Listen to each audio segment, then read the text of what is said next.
A land untamed by man lay on the other side of the Atlantic Ocean. No one truly knew where it ended, its inhabitants being warlike and resisting towards any outside invader. Long deemed unworthy of settlement by European empires, this land was soon to become the cause of a war that would change the course of history forever. Colonization of the Americas started much before any sophisticated European settlement was established in the area of the modern United States. From the 15th century onwards, the Spanish and Portuguese empires conquered and subjugated the sophisticated civilizations of South and Central America. In these places a very hierarchical social order was already in place. The same, however, could not be said about the northern portion of the double continent.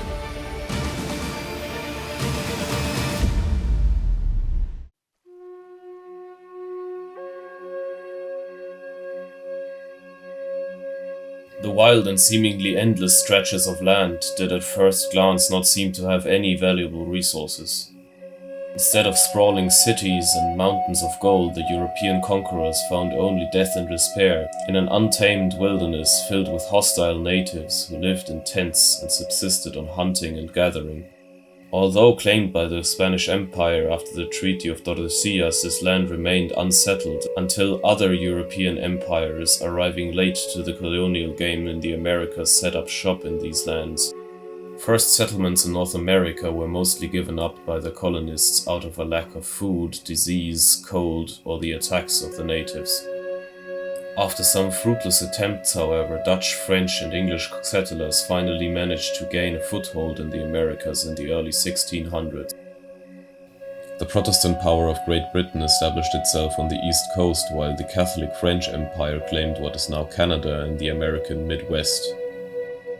Claiming this huge landmass made the French Empire the second largest empire on paper.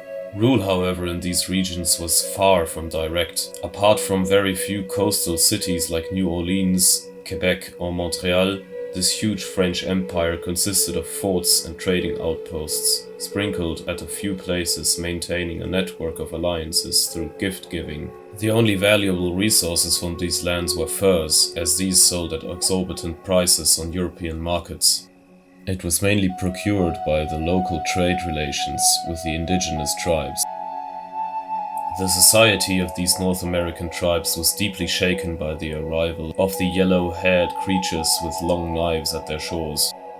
European diseases imported by the newcomers wreaked havoc amongst the natives, whose immune systems had no defense against them. A 2 million population of Native Americans in 1600 shrank to about 250,000 by the mid-1750s. These massive amounts of deaths threatened to destroy entire nations.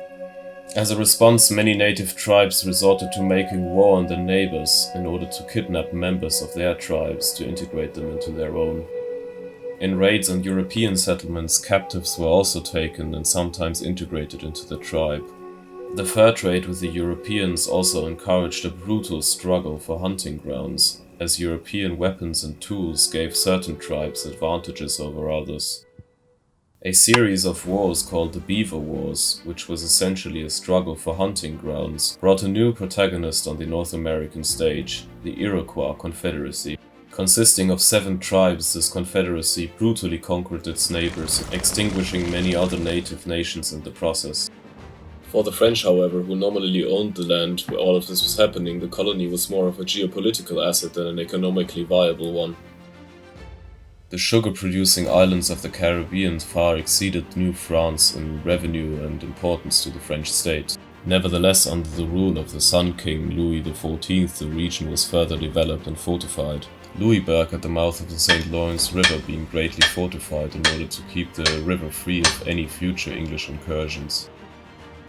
On the English-settled East Coast, the involvement of government was never really anything close to what the French or Spanish did in their colonization efforts. Here the land was largely settled on private initiative. This relative absence of government created local colonial assemblies and created a state of self-rule unprecedented in any other parts of the Americas. This style of non-intervention and self-rule lured many European settlers to the English colonies, with their population soon far exceeding the French ones in their geographically much larger empire. Some colonies were chartered off to companies using the land to grow cash crops, like it was the case with Virginia. Other savvy colonizers like William Penn of Pennsylvania promised the settlers a new life free of military service to their lord. He achieved this by assigning the protection of the land to the local Shawnee and Delaware tribes in exchange for supplying them with European-style tools and weapons. This state of affairs, however, wouldn't last as more Europeans flooded to Pennsylvania. With the death of William Penn in 1718, his heirs, eager to sell the native lands for profit, finally saw their chance in the Iroquois Confederacy. Since the Beaver Wars, the Confederacy had claimed overlordship over the Delaware and Shawnee peoples despite never actually ruling over them. William Penn's heirs struck a deal with the Iroquois in 1731. The Iroquois sold the native land in Pennsylvania to the Penns despite not actually owning said land. This land theft led to an exodus of these tribes further west into the Ohio Valley. The Iroquois sent one of their chiefs to govern over the tribes in their name. This Iroquois viceroy, however, enjoyed little actual support and authority. His support among the Ohio Valley tribes was minimal, as they had no love for the Iroquois. This position of Iroquois governorship was then unceremonially called half-king. The first trading partners of these tribes now living in the Ohio Valley were initially the French, who formerly owned the territory. However, driven by a sense of profit, Irish Virginian George Corgan set up his own trading posts in the Ohio country, trading his goods from Europe and the East Coast in exchange for furs. This incursion was interpreted by the French Governor-General of Quebec, Comte de la Gationnère, as a deliberate attempt of the British colonists to make a land grab in what he considered French territory. He set Captain Celeron of the troops of the Marine as the head of an expedition into Ohio country to warn the Irish Pennsylvanian traders out. He gave a worrying report to the French governor, telling him that the natives were sometimes even hostile to his expedition. He then proceeded to bury lead tablets and post signs which marked these lands as French. However, this did little to stop Corgan's enterprise. The French strategic situation got even more precarious when the Ohio Company of Virginia was founded by 20 rich tobacco planters in 1750. Unlike the only profit-seeking Corgan, this syndicate had the intention of seizing the land in the Ohio Valley and to later sell it to white settlers. New French Governor de la Jonquière saw this as a coordinated British invasion when in fact the Virginians and Pennsylvanians were bitter competitors. When the Comte de la Jonquière died in 1752, the succeeding acting governor Baron de la Longueuil sent another expedition to the Ohio country, with more intentions than just placing signs and stone tablets. Mostly comprised of Indian allies, the French force headed by the Marquis de Langlade attacked the intruding English traders, burning down the villages of the dissenting tribes and British trading posts. Pennsylvanians pulled out of the Ohio country as a result of the raids. Virginian traders, however, saw the Pennsylvanians leaving the Ohio country as an opportunity. They, instead of leaving, expanded their operations, forging connections to the current half-king Tanachrison. This in New France was seen as proof of a coordinated land grab, and new governor Ange Duquesne de Menville, Marquis de Duquesne, who was a no-nonsense naval officer, saw this as a justification to greatly increase the fortifications of New France. He ordered the construction of a chain of forts meant to deter further English-American intrusions. Directly at the forks of the Ohio, Duquesne made his troops build a massive fort named after himself. Furthermore, he ordered the construction of Fort Presqu'Île, Fort de la Boeuf, and Fort Machault. 400 French Canadians died in this massive undertaking. The fragile economy of New France was severely impacted by the cost of the construction. The construction of the forts also stoked anxiety in Britain itself. The British government had thus far been uninvolved in affairs of its faraway colony. The construction of so much military infrastructure in New France seemed like an unprovoked aggression to the British government. Duquesne thus set the empires of Britain and France on a collision course.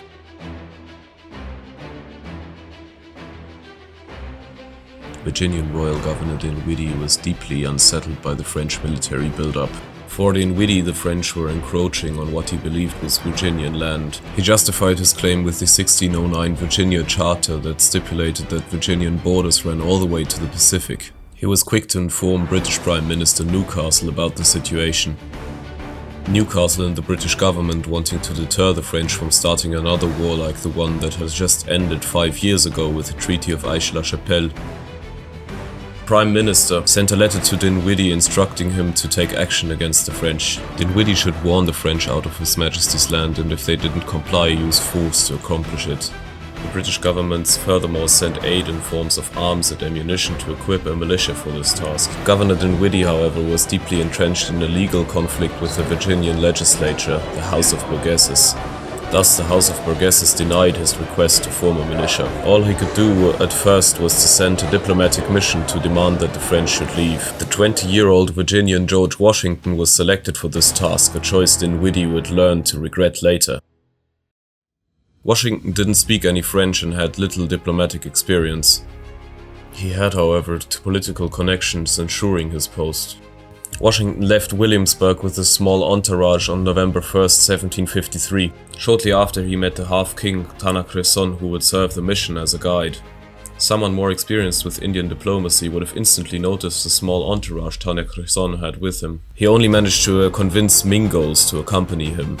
These were essentially Iroquois immigrants to the Ohio country and represented by no means a majority of the Ohio Valley natives. The aforementioned Delaware and Shawnee seemed to not have respected the half-king enough to follow him. Unbothered by this, however, Washington made it to Fort Le Boeuf, with the French commander politely declining Dinwiddie's demands. Washington sent a report to Dinwiddie detailing his voyage, which was subsequently passed to Newcastle and the British government. The report of the forts also provided Dinwiddie with more political ammunition to make the House of Burgesses approve the raising of 200 men for a militia to expel the French. This, however, was not nearly enough. Appointed to lead the militia was again George Washington. When Washington arrived at Wills Creek, where the troops were gathering, only 159 soldiers of the promised 200 were mustered, many of them being vagabonds and poorly disciplined. The Virginians had previously tried to build their own fort at the forks of the Ohio. This little wooden stockade had been captured by the French and burned down soon after its completion. Washington got the news of this shortly after arriving at Wills Creek. Unwilling to take this provocation from the French, Washington set out from his camp to find and expel the French offenders. After marching a while, he and his militia made camp at a place called the Great Meadows. On the next morning, Christopher Gist, who was an agent for the Virginia-Ohio Company, rode into the camp, claiming that he had sighted the French company of soldiers 4 miles to the west. Washington ordered half of his men to march from their camp to intercept them. On the evening of the same day, the half-king Tanaqueson rode into camp, claiming that he had seen the French 7 miles to the north. Washington, realizing that he had sent half of his men in the wrong direction, then hastened the remainder of his men to march north. The whole night, Washington and his force blundered through the woods, accompanied by Tanaqueson and a handful of Mingo warriors. By sunset, the tired militiamen and Mingoes had arrived at a rock wall overlooking a small glen, with a French camp in it. Washington quietly arrayed his men atop the rock wall, while Tanaqueson and his Mingoes positioned themselves below to cut off the French retreat. When the French finally spotted the Virginians atop the wall, a firefight between both sides broke out, with both sides claiming that the other one had started it. After a short and one-sided shootout, 14 Frenchmen were casualties, with their commander Jumonville being among the wounded, who subsequently called for a ceasefire. Washington and Tanaqueson then entered the French camp. Jumonville then explained his mission to George Washington via an interpreter. He had been on a diplomatic mission to demand the departure of the Virginian troops from the area. While Jumonville tried to convey his message to the interpreter, Tanaqueson quietly stepped forward, pulling out his tomahawk. With his confused interpreter stepping aside at the sight of the imposing warrior, Tanaqueson raised his tomahawk over the wounded Jumonville, whispering, "Tu n'es pas encore mort, mon père." His tomahawk crashing down on the head of Jumonville, instantly cracking his skull. Washington, who was baffled by what he just saw, stood a while in agony with his jacket full of blood sprinkles while he tried to comprehend what just happened.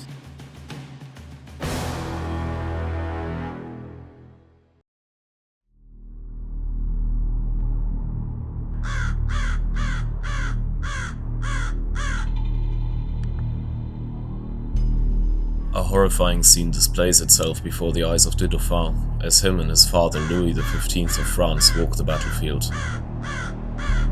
The king, eager to show his son the price of glory, had taken him to the Belgian village of Fontenoy. The previous day, a British-Dutch army under the Duke of Cumberland was soundly beaten by the king's forces under Marshal de Saxe. The 15-year-old enfant gets awakened from his shocked silence when the soldiers accompanying them start loudly cheering. Marshal de Saxe, with glowing delight in his face, presents the king with the standard of a vanquished British regiment, exclaiming, "Your Majesty, I hand you victory." In October 1740, Charles VI of the Holy Roman Empire, Archduke of Austria, King of Bohemia and Hungary, among other titles, had died without a male heir. His eldest daughter Maria Theresia inherited the vast Habsburg Empire, with the exception of the title of Holy Roman Emperor, as the Salic laws forbade women from inheriting the title.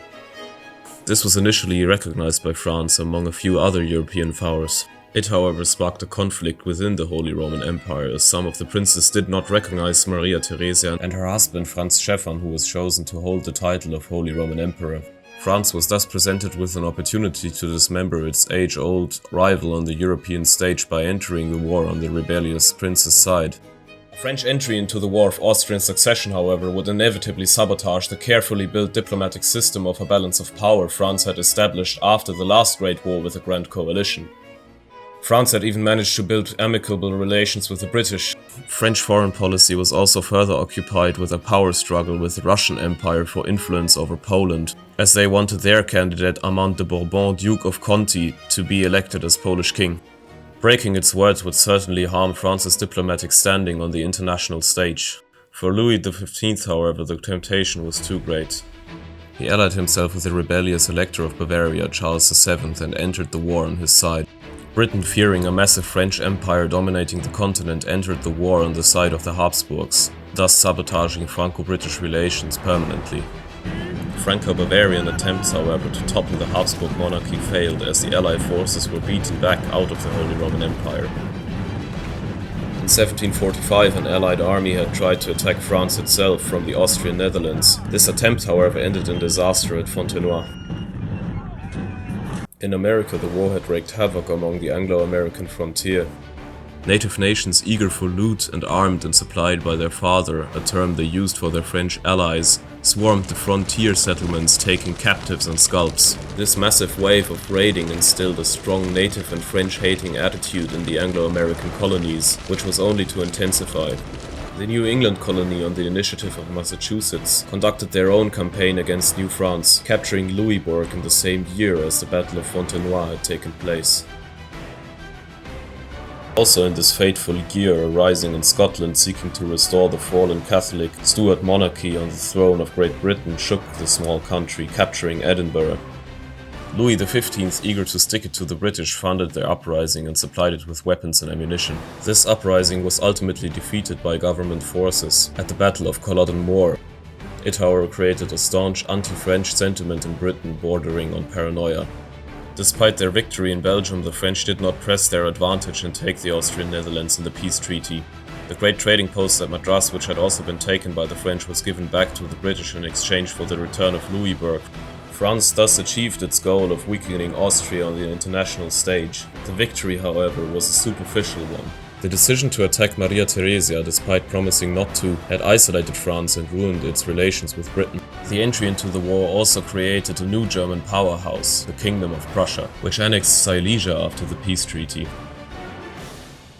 Louis XV's incoherent policymaking had also been a radical departure from his predecessor. A man sprawling with confidence, Louis XIV had been pursuing a stringent and coherent foreign policy. This, however, could not be said about Louis XV, as he dreaded confrontation and was plagued by low self-esteem and energy. Without a strong monarch like Maria Theresia or first minister like Newcastle, the French cabinet had devolved into a powder keg of personal rivalries and disjointed, incoherent policymaking, the blunder of entering the Austrian War of Succession being a direct result of this, as it pitched France against Britain. The French kingdom, although mighty and powerful, was not at all prepared for a full-scale war with its island neighbour. The French navy, a key factor in case of a confrontation with Britain, had been significantly sized down in order to cut expenses and to pay for the debts of various wars. Thus, despite the murder of Jumonville in the Ohio country in 1755, France had good reasons to try and solve the crisis diplomatically. Governor Duquesne, who had hoped for a full-scale confrontation with the Brits, thus had to be disappointed. All he could do is seek reckoning with Washington and the Mingos in the Ohio country. Such a reckoning he would get 5 weeks after the murder of Jumonville. Washington had meanwhile constructed a wooden fort at the Great Meadows called Fort Necessity. Tanaqueson had moved his encampment with his meager following of 80 Mingos, of which perhaps 30 were warriors, to the Great Meadows. Washington still did not quite understand the Half-King's intention behind his cold-blooded murder of the envoy. Tanaqueson, in the wake of the French establishing themselves in the Ohio country, lost all support he had from the Ohio Valley natives. Thus he needed a strong ally of his own to wrestle back control. He assured Washington that the Delaware, Shawnee and remaining Mingos would flock to his banner if they heard the British were moving on Fort Duquesne. Shortly after, the Virginians and Mingos made for Fort Duquesne. A few miles north, they stopped to negotiate with the Delaware and Shawnee representatives. 5 days of negotiations with the tribes, however, revealed that they had been secretly dealing with the French and had no intention to switch sides.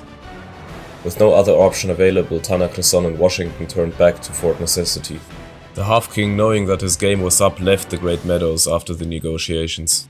Washington, still confident of victory, made preparations to attack Fort Duquesne. On his way north, an Oneida chief rode into his camp, telling him that substantial French reinforcements were in the area. After receiving this message, Washington hurried back to Fort Necessity, with his men hastily preparing the fort for an assault. The day after he arrived back at the fort, 600 French soldiers and 100 Allied tribesmen came into sight, preparing to assault Washington's little wooden stockade. Rain was pouring down like hell on that day, which made the Virginians' muskets unusable as the gunpowder was wet. The French, in contrast, were shielded from the rain by the forest.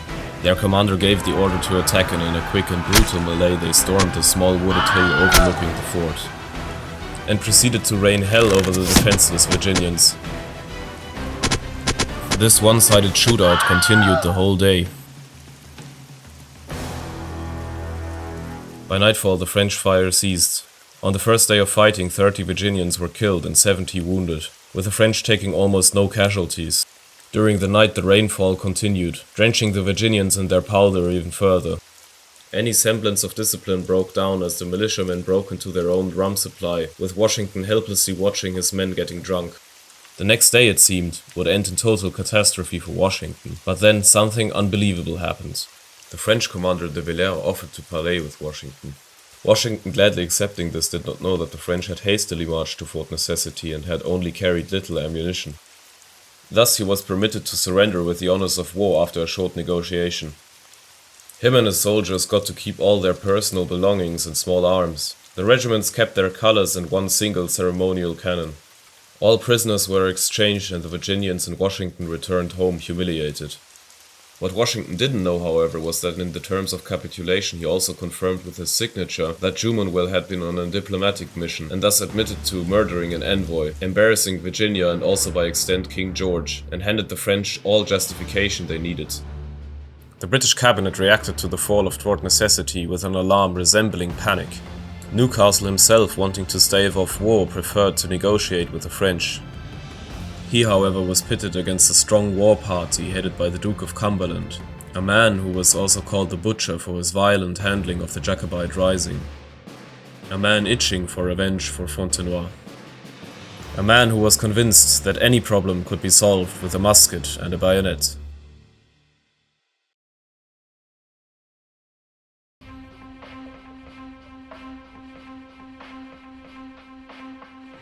The atmosphere in the cabinet was one of frenzy and anger.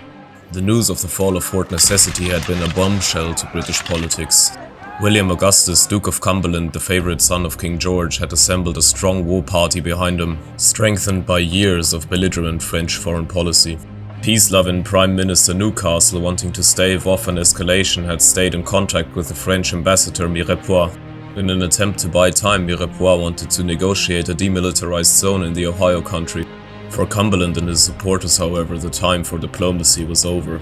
They proposed to send Cumberland's favorite general, Edward Braddock of the Coldstream Guards, with the 44th and 48th Regiments of Redcoats to America to deal with the French once and for all. 2 more regular regiments were also to be formed in the colonies, the 50th and the 51st Regiments of Foot. Moreover, the government would send £120,000 in aid to Virginia to shore up its defenses. General Braddock would not only be the supreme commander of all forces in North America, but also would be equipped with extensive political authority over the colonies. He would also get the right to instruct intercolonial assemblies to issue war taxes, making him the de facto viceroy in America. This would also be a radical departure from the previous laissez-faire colonial policy Britain pursued before the war. Governor Shiley of Massachusetts, well connected as he was, knew about Braddock's arrival well in advance. Him and his colleague in Nova Scotia, Charles Lawrence, would prepare a preemptive action against the French-speaking Catholic population of Nova Scotia, them being conquered by Britain in the War of Austrian Succession. Shiley also made preparations to raise troops in his own colony. On the other side, the French were beginning to understand that they too had to prepare for war. On the 3rd of January 1755, King Louis had approved of a plan to send his own troops to defend New France. 9 ships of the line would carry 4 battalions of troops to Quebec and 2 to Louisbourg, a total of 3,650 men from the great naval base at Brest. These troops were to be led by Brigadier General Disco, a specialist in irregular warfare. The ships selected for this task had to be stripped of all their armaments in order to accommodate the troops. The squadron would be headed by Admiral Dubois de la Motte. 6 more fully armed ships of the line would accompany the flotilla to New France, headed by Admiral MacNamara, an Irish Jacobite who fled the Duke of Cumberland's reprisals after the Jacobite Rising. A dozen more warships were also being prepared to sail at Brest. Dubois de la Motte was carrying with him on his flagship a replacement for the unpopular Governor Duquesne, Lieutenant General of the fleet Vaudreuil. Born in Canada as the son of a governor, Vaudreuil had been the obvious choice for the job. He knew Canadian geography better than anyone else, and was appreciative of the abilities and aware of the shortcomings of Indian and Canadian warriors. De la Motte's transport squadron and MacNamara's small war fleet left port jointly on the 20th of May. After escorting for 600 miles, MacNamara's squadron turned around, returning to Brest. Given a week's head start, a Royal Navy squadron under Admiral Boscawen was already at the west coast of Newfoundland, ready to intercept them. As the French approached Louisbourg, however, they got scattered by a storm. With poor visibility and no concentrated French convoy to attack, Boscawen was only able to find 3 ships: the Alcide, Luce and Dauphin Royal. On the morning of June 10th, the British third-rate Dunkirk opened fire on the Alcide after her captain Richard Howe had told the French ship that Britain and France were still at peace. The Alcide and Luce, lacking any armament to defend themselves, were captured, with the Dauphin Royal escaping. The rest of the Louisbourg-bound squadron arrived safely, with Boscawen being unable to attack for a lack of orders. Thus, the Royal Navy was only able to capture 2 ships of the entire French squadron. This provided Britain with no spoils to go with her shame for attacking a nation's ships with which they were not at war. 4 months earlier, Braddock had arrived in Virginia aboard a ship of the line. He summoned all colonial governors to Alexandria and Virginia to instruct them on the upcoming campaigns, and to delegate which colony was to raise how many troops. The atmosphere at the conference was tense, as Braddock held the colonial assemblies in little regard. He instructed the governor as if they were his subordinate commanders. Many of the colonial assemblies resisted, as they wanted to protect their right to levy taxes. The only ones eager to contribute to the war were the New England colonies. William Shiley was even granted a regular army commission and tasked with supervising all northern campaigns, and to even personally lead an attack against Fort Niagara. The office of Indian Superintendent was given to New Yorker William Johnson, who had lived among the Mohawk tribe for a number of years and was fluent in many native languages. Johnson and Shiley were fierce political rivals, however they were forced to work together as Johnson was tasked with an expedition against Fort Saint-Frédéric at Lake Champlain, both his and Shiley's expedition starting from Albany. Braddock himself would lead both of his Redcoat regiments to Fort Duquesne.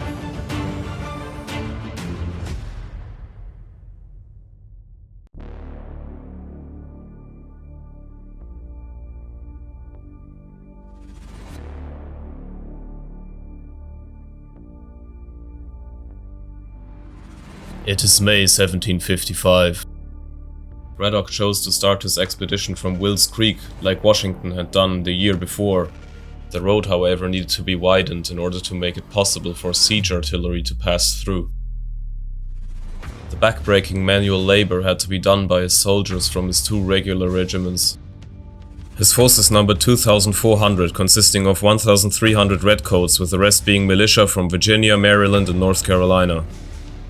500 civilians, men and women alike, followed the column to fulfill tasks like washing, cooking, the laundry, or selling goods to the soldiers. Washington was also part of the expedition as a civilian. Regulations stipulated that no provincial field officer can be superior to a regular field officer, which would have demoted Washington to a captain. Thus Braddock took Washington into his private household as a civilian aide-de-camp, as he was the only one who had already fought a battle in the Ohio country. This, however, meant that Washington was not getting any pay for his service. Braddock also enlisted Irish-Pennsylvanian fur trader George Corrigan as a dolmetcher and mediator between him and the Ohio Indians. Corrigan had managed to arrange a meeting between Braddock and Tannachreson's band at Fort Cumberland. The half-king had died sometime in spring due to an illness. His successor was the Oneida chief Scaroadi. One of his followers, called Moses the Song, had brought with him a map of Fort Duquesne drawn by one of Washington's men who was taken as a hostage after the Battle of Fort Necessity. Braddock, not understanding this gesture of goodwill from the Indians, chose to disregard it altogether.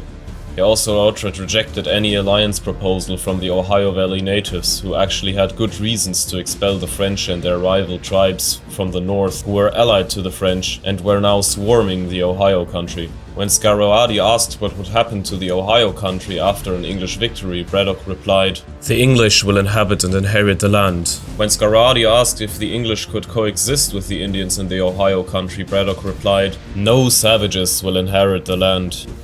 Insulted by the British general, the Indian delegation left and returned home. Braddock's massive column left Fort Cumberland at May 29th, with only 7 Mingos accompanying them as native scouts. After 1 week of painfully slow marching, Braddock grew impatient and split his troops into 2 columns. He handpicked 1,200 men, mostly redcoats, and marched ahead in a flying column. The rear column with all the artillery, militiamen and civilians would be led by Colonel Thomas Dunbar. After a while of marching, the flying column got separated 60 miles from its counterpart. When approaching the Monongahela River, the enemy Indian scouts started appearing in the woods surrounding the road. Small skirmishes erupted around Braddock's column, with the enemy Indians fleeing at the first volley when encountering the Brits. This encouraged Braddock even more to push onwards. The army forded the Monongahela River without incident southeast of Fort Duquesne. He thought that maybe the French chose to abandon the fort as indefensible. Little did he know that 900 men, 637 Indians, 146 Canadians, and 108 French regulars were already on the march to intercept him. Not far from the crossing, 6 miles from the Forks, this force collided with Braddock's vanguard in a confused meeting engagement. In this shootout, a random long-range shot killed the French commander of the militia. Confused by the sudden death of their commander, the French militia retreated to Fort Duquesne. Their Indian allies, however, together with a small group of French regulars, saw no reason to retreat and dispersed into the forest. Hearing the musket shots from the vanguard, the main body of the column wanted to rush forward, colliding with the retreating vanguard. The road was now stuffed with confused redcoats in a very small space, being practically sitting ducks for the Indian sharpshooters. The redcoats fired some dispersed volleys into the woods, barely hitting anything. All the while, the French and Indian marksmen had an easy time picking off their scarlet-coated enemy. Braddock, brave as he was, rushed to his vanguard, trying to organize a coherent line. Washington all the while accompanied him. During the course of the engagement, 3 horses got shot from underneath Washington, and his coat and hat were pierced by multiple musket balls. This grueling slaughter continued as Braddock and Washington desperately tried to organize the men, but to no avail. After 3 hours of fighting, 2/3 of the flying column had become casualties, and 60 of Braddock's 86 officers were shot. Just when the French and Indian fire started to become less intense due to the Indians starting to loot their fallen foes, a musket ball smashed into Braddock's back, knocking him off his horse. Severely wounded, he was hauled onto a cart. His men, seeing this, started to instantly panic. The jammed road became even more jammed, whereas panicking redcoats were trying to run towards safety. Ironically, this moment of panic had been the safest in the entire engagement so far, as most of the Indian sharpshooters were either out of ammunition or busy looting the British fallen soldiers and captured rum supply. In the hurried retreat, the British left behind their wounded to be scalped, looted and killed by the Indians. When they reunited with Dunbar's column, the entire force was down to 2,000 men.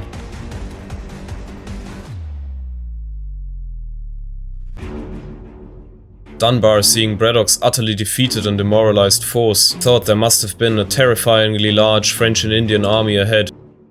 The truth was, however, that the Indian allies of the French, after having looted so much, called it a day and returned home. French regulars were also withdrawn, leaving Fort Duquesne practically undefended. Dunbar, not knowing any of this, ordered all his heavy artillery and supplies destroyed and rushed back to Pennsylvania. When the survivors arrived, Dunbar completed the humiliation of the Redcoats by asking the city of Philadelphia for winter quarters in July. Braddock still survived in agony for a few days before finally passing away. The largely unscathed militia from Virginia was integrated into a reconstituted Virginia regiment and stationed at Fort Cumberland, shielding Virginia from native raids. The northern part of Pennsylvania's frontier, however, was completely undefended, with the Ohio Valley natives using Braddock's large welcoming road as their warrior's path to attack the most populous and richest colony of British North America. They unleashed hell on Pennsylvania by raiding very far into the colony, triggering the biggest refugee crisis North America had ever seen up to that point.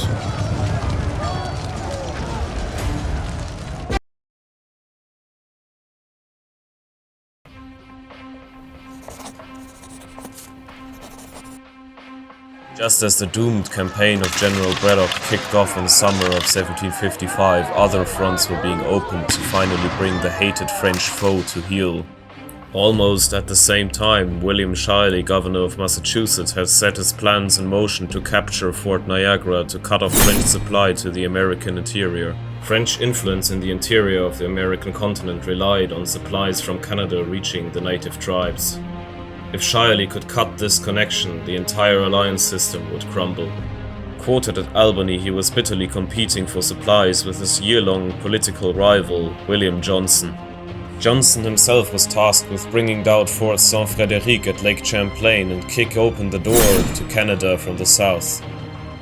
The laborious Shirley had also scrambled together an expedition to help Governor of Nova Scotia Charles Lawrence expel the French from the Isthmus of Chingueto and cut the land connection to Louisbourg. Lawrence also had sinister plans for the French-speaking population of Nova Scotia, which had been under British rule since 1713 and had repeatedly refused to wear fealty to King George. Shirley's force was 2,500 men strong, with most of the force being part of the 50th and 51st Regiments of Foot. Nominally, these were regular regiments. Their discipline, however, was a far cry from the one of the real British Redcoats.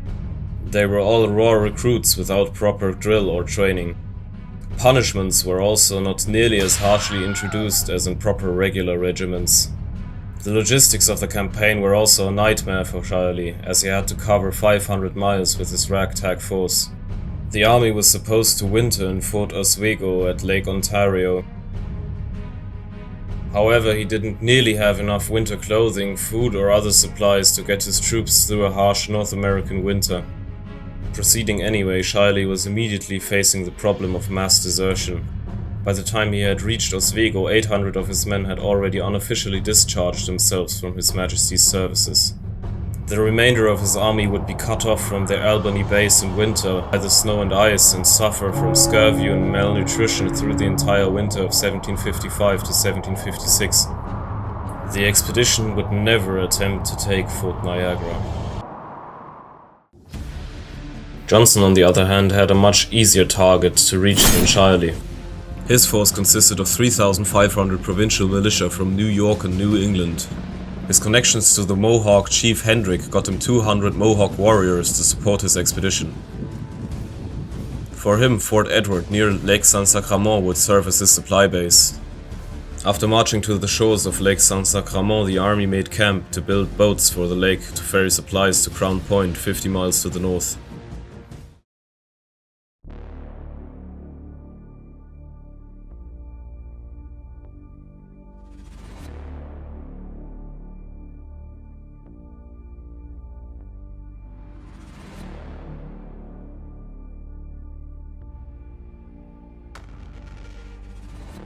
Johnson's men started clearing the woods in order to erect a fortified camp.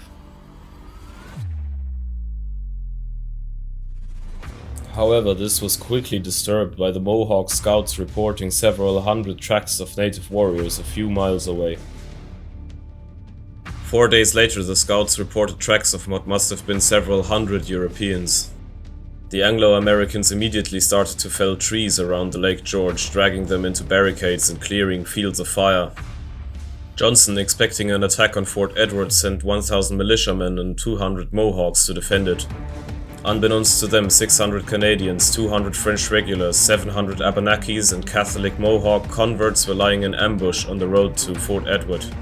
They were being led by General Descaut, the supreme commander of all French forces in Canada. It seemed as if the Braddock disaster would repeat itself. However, the Catholic Mohawk, after hearing that their kinsmen were amongst the approaching enemy, warned them in advance. While the Mohawks had enough warning to retreat to the camp, the lead unit of Massachusetts militia tried to assault the superior ambush force. Chief Hendrick, who had chosen to join this attack, was shot in the head by a French musket ball. When the survivors streamed into the camp, they found their comrades busy reinforcing the barricades with overturned wagons and boats and positioning cannon to cover the road. Descaut's vanguard of Indians was immediately deterred by the sight of these fortifications and dispersed into the woods, sporadically firing on the Anglo-Americans manning the barricades. When Descaut arrived at the camp, he tried to convince the natives and Canadians to start an assault on the barricades. When that didn't work, he assembled a force of 200 French grenadiers, the strongest and tallest of his regular troops, to storm the barricades and to shame the Indians into following the assault. The grenadiers fixed bayonet and formed an assault column. Descaut personally led the column from the front. They shouted "Vive le Roi" before charging across the little bit of terrain cleared by Johnson's men before. Halfway to the barricade, cannons opened fire with canister shot. A third of the men were instantly torn to pieces in a terrifying scene of blood and horror. Descaut himself was terribly wounded by one of the lead pieces and dropped down to the ground. Instead of shaming the Abenakis and Mohawks into attacking, Descaut had only proven himself to be a madman. The Indians and Canadians proceeded to sporadically fire shots out of the woods for the rest of the day. At some point during the exchange, Descaut was picked up by the Anglo-American militiamen and taken prisoner. When daylight faded, the French and Indian forces disappeared into the woods. Johnson, not knowing how large the French and Indian force was, did not pursue. Arriving at Crown Point, the French started immediately constructing a new fort to guard Lake Champlain, which they called Fort Carillon. Johnson, at the site of battle, also started constructing his own fort, named Fort William Henry, after one of King George's sons. Both sides had taken around 300 casualties. Although it was the first tactical Anglo-American victory, it was far from decisive. Johnson's failure to pursue the French had allowed them to build Fort Carillon, which would prove an annoying thorn in the Anglo-American side and a source of constant native raids on New England. The campaign against French Acadia, in contrast, was proceeding with a speed and decisiveness lacking from the other Anglo-American fronts. Their goal was not only to take Forts Beauséjour and Gaspereau at the Isthmus of Chingueto, but also to finally deal with the French-speaking majority of Nova Scotia. 20,000 Catholic French speakers inhabited the land, outnumbering their British occupiers 10-1. This stoked anxiety in the British government of Nova Scotia. The French Acadians, as they were called, repeatedly illegally sold food and supplies to the garrison of Louisbourg. They also refused multiple times to take an oath of allegiance to the British monarch, as they feared for their souls, should they swear fealty to an in their eyes heretical king. French agents such as Father Le Loutre were also stirring up revolts in the region for at least a decade. Generally, these revolts, however, didn't garner much support from the Acadians, as they were known to be peaceful and to avoid confrontation. Charles Lawrence, governor of Nova Scotia, however, didn't care about their peacefulness and wanted them to be dealt with. Now that thousands of troops were being sent to Nova Scotia, he finally had the means to do so. The expedition, headed by Lieutenant General Robert Monckton, comprised of 2,000 New England militia and set out in an invasion fleet consisting of 31 transport ships and 3 Royal Navy frigates. They were to get support from 270 Redcoats from the 47th Regiments of Foot guarding Nova Scotia upon arrival. They landed without encountering resistance on the Isthmus of Chingueto in the cover of darkness in the night between the 1st and 2nd of June. As soon as the French noticed, the next day all church bells in the surrounding villages sounded the alarm. 300 Acadians from the villages subsequently decided to join the defenders of nearby Fort Beausejour, bringing up the garrison to 700 men. The fort commander, de Vergor, quickly scrambled together every bit of supply he could get and prepared for a siege. Messengers were being sent to Louisbourg to request aid. Fort Beausejour lay on a small elevation being flanked by marshes on 3 sides. The only side approachable was the northeastern side of the fortress. To reach it, Monckton embarked on a wide flanking maneuver across the Missaguash River to the northeast of the fort. Upon reaching the river crossing at a place called Pont Bouot, the Anglo-Americans encountered first resistance. The French had burned the small wooden bridge that was there before and erected barricades behind the river. Undeterred by this, the British Redcoats formed a vanguard and poured devastating volleys onto the French and Indian defenders of the barricades. After sustaining some casualties, the French and Indians abandoned their untenable position. Monckton then brought forward the Massachusetts Regiment's pioneers and quickly rebuilt the bridge. Upon crossing the river, Monckton set up his siege camp upon a high ground to the northeast of the fort called Butte Amirante. Thus the siege of Fort Beausejour had officially started. Over the course of the next week, the British dug in and constructed sophisticated siege works. Heavy artillery was brought up to the Butte Amirante to fire on the French fort from above. The French started several sorties to disrupt the construction. None of them were able to significantly disrupt the progress. On the 12th, 400 provincial soldiers and 100 regulars were dispatched from the siege camp to seize the nearby high grounds of Butte à Charles. Seeing the British move on the hill, de Vergor dispatched his own force to prevent the British from seizing it. The British, however, reached the high ground first and used the elevated position to easily repel the French. On the next day, the siege lines were moved even closer to the fort, encumbering the Butte à Charles. The siege artillery commenced a devastating bombardment on the garrison. During the night, a messenger for de Vergor was allowed to pass through the siege lines, informing the French commander that the sea approaches to the fort were blocked off and no help was coming for the French. The garrison quickly got wind of this, and during the night a substantial number of them deserted. During the next 2 days, the now smaller garrison was terrorized by an earth-shaking artillery bombardment. On the 16th, de Vergor finally had enough and summoned all his officers to begin capitulation talks. Father Le Loutre strongly opposed such proposals and subsequently escaped from the fort to New France on his own. The garrison surrendered the next day under the full honors of war. They were allowed to return to Louisbourg and keep all their small arms and personal possessions as well as one ceremonial cannon. Fort Gaspereau, the only remaining French outpost in the region, quickly surrendered under the same terms. The French-speaking civilian population of Nova Scotia, however, didn't get off so lightly. Governor Charles Lawrence finally saw his chance to ethnically cleanse the region. The British and Anglo-American troops set out throughout the countryside, kidnapping the civilian population en masse. Homesteads and fields were burned and livestock was killed. Numerous well-documented cases of sexual assault also were committed by the British and provincial troops. The survivors were hauled into overcrowded transport ships and were dispersed into other British colonies. Families were separated, with many of them ending up in indentured servitude. Thus, the campaigning season of 1755 drew to a close, with the lake defended and the province purged.